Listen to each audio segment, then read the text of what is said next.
Greetings again. This is Dr. Bill Wyatt with the American Orthodontic Society, and we're going to try to show you some movements of the jaw joint and the things that can be done that you can damage it with. So let's get it going here.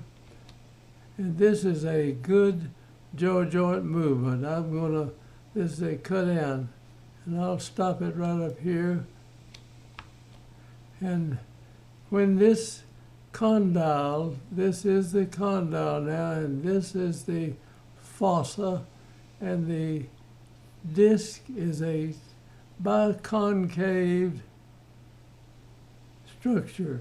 This is the front part of the disc attached out here, and this is the distal part of the disc, and it's back in here, and this portion right under here on the disc takes contact with the fossa point up here, and this biconcave shape keeps the disc over the condyle so that you've got something rubs between the two and the bone doesn't just grind against each other. And now your retrodiscal tissue, where your highly blood vessel area and the nerve areas in there are great, and this condyle will squeeze that a little bit, and this liquid comes out of that tissue. If there's any other way for the liquid to get there, I do not know how it does, but you can see the liquid come out as it goes in here. Now let's go through this, and as I get out here, I'll stop it. Now this is where your jaw would go out to bite. The condyle comes from here down to here, and you'll have that much space out between the teeth out here. And the pressure on the teeth is caused by the muscles functioning right in this area here, kind of over where the wisdom teeth are in the mouth. And that you have to put a lot more pressure back here. Say to get 10 pounds of pressure in the front part, you might have to put 25 or 30 pounds of pressure. So this tissue takes a tremendous load, and how it lives all your life is a miracle, really. And it has to be fed by squeezing this retrodiscal tissue. You'll get tired of me talking about the retrodiscal tissue, but it's where this lubricant and food structure mixed together puts out here, and it gets pressed into this tissue, and that's how it gets fed. And it's the most complicated joint in the whole body. Now I want to go ahead and go through this, and it will show several, and you can see this biconcave shape. Now the jaw is going to open, and now your jaw is forward out here and open. It's back in here, and then it'll go through that.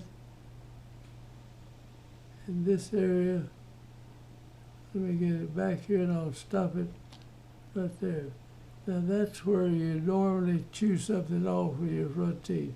You're biting a hamburger, or you're biting through something hard, and you can't put as much pressure as you can when the jaw joint is up here. Now this is another area where the jaw joint, now we're going back in the opposite direction. Now the teeth would be out in this side, so they flipped on us here.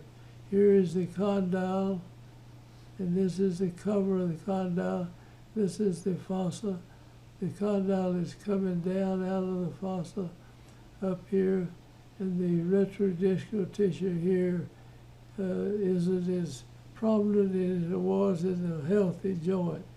And this joint right here, the pressure point has been damaged, and so there's no tissue there. I'm going to go through and show you this. As we move down, we'll take this, and we're going to bring it down and I'll show you. Now this is the teeth right here, you see. Now this would make a kind of scraping noise where this bone is actually bumping against the bone right up here. And now at some point in here we're going to be able to move this down, and I'll show you this hole in the joint. Now we're coming along here. Now these attachment back here and up here that gets blood supply is still living, but this out here and this portion inside here is dead. It's gone. It's just, I've talked to old surgeons who have gone in, and this was, your disc part would just be like cheese. It's on its way to go. Now we're going to open this thing up again and get on out here. And now I want to speed it up just a little bit. I'll move this out.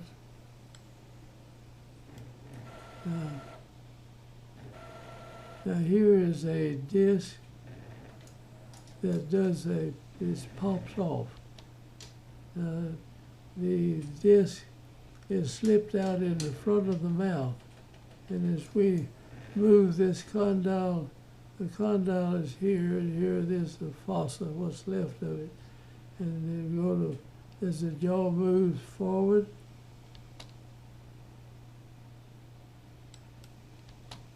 it popped on, and that makes a click. And it'll snap like that, and you can be eating with somebody that's the disc is out in front of the jaw, and it'll make a noise, and you can hear it. Other people around you can hear it. Let's go ahead and show this. Now it comes right out here, and now it's going to slip off right there. It slides out in front. And you can hear now that sliding out in front isn't very audible. It just makes a little kind of a bump. But now, as I go to open the jaw, it'll come in here and it puts a little pressure on this, and it'll go poop, and it pops back up on the head, and it works. And it's still there, but the biconcave effect, let me show you, like right here. It's flattened this part out and flattens this part in the front out, and it slips off and on pretty easy. And you go along with it, you'll see it pops it in again. It's going to pop out. And it'll pop on.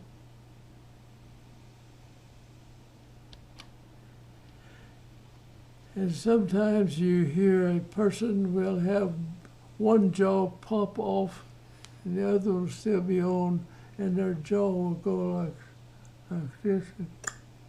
And then they can open and go down here, and this one will grab, and then you'll get a pop off on this side. So you can get a pop on both sides at the same time, or you can have one side pop and it'll go and the jaw out here moves. So I want to make a video later of just how you can look at it and feel the condyle go up here, and you can tell what's going on in the joint if you kind of understand the part we're talking about now. Some of you may know all of this, but there's a lot of people that do not understand how this thing works. And to say that orthodontics or other things that you do in dentistry don't have effect is a ridiculous idea. I mean, this is headed part of the jaw. And when I move my teeth here, it moves the condyle back here. And the things work together, and you ought to understand how this jaw joint works. Let me go ahead and we'll go and run this out. And you can see this popping off. Now that'll pop on, that makes a click, it pops on. And this kind of gets fed, but it doesn't get fed too good. Now here was one that's further along down the way, and it's gotten worse. And it's the retrodiscal tissue is back in here, and this part is just worn out, and the teeth are over on the left side now, and this condyle has worn through here. Now, if you leave this alone very long, the head of the condyle will get a kind of a bird beak effect, and it'll be like this. Rub it on the, and that doesn't hurt the person though. It doesn't give them trouble. Now that's going to pop again, and this will move out, and you'll see it come out, and that's going to slide off again. And it's still got something working in here.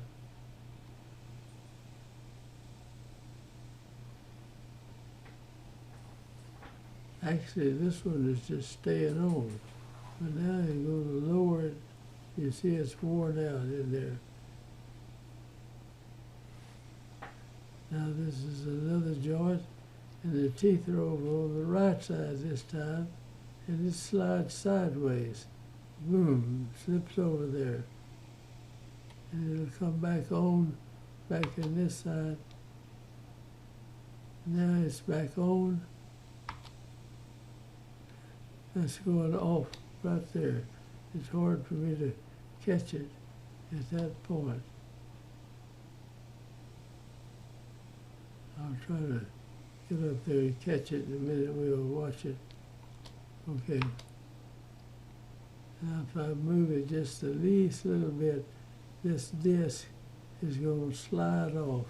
And that's making a, there it goes. Slips out. This gives you some idea of how the thing works. And it's being fed by the tissue back at the back. When the condyle goes back against this. And this is not very far away from your brain up here. If you get hit in the jaw, or you're in a car accident and somebody bangs into the back of your car and you get a terrible whiplash problem, you can knock the condyle back here and it'll force the jaw out. The joint, the disc will go forward and it'll break the attachments back here, and it'll be out in front. And sometimes you can get them to go back and heal back up, but it's hard to do. Now let's go ahead.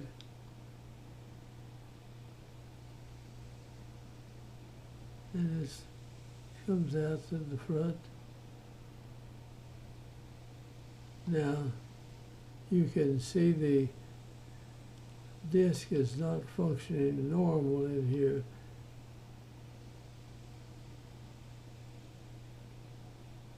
It comes off, it comes on again.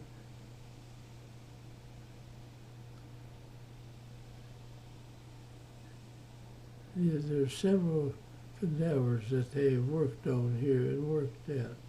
Now I'm going to see if I can speed this up a little bit. And it's stretching this tissue back here. It's trying to put it back on.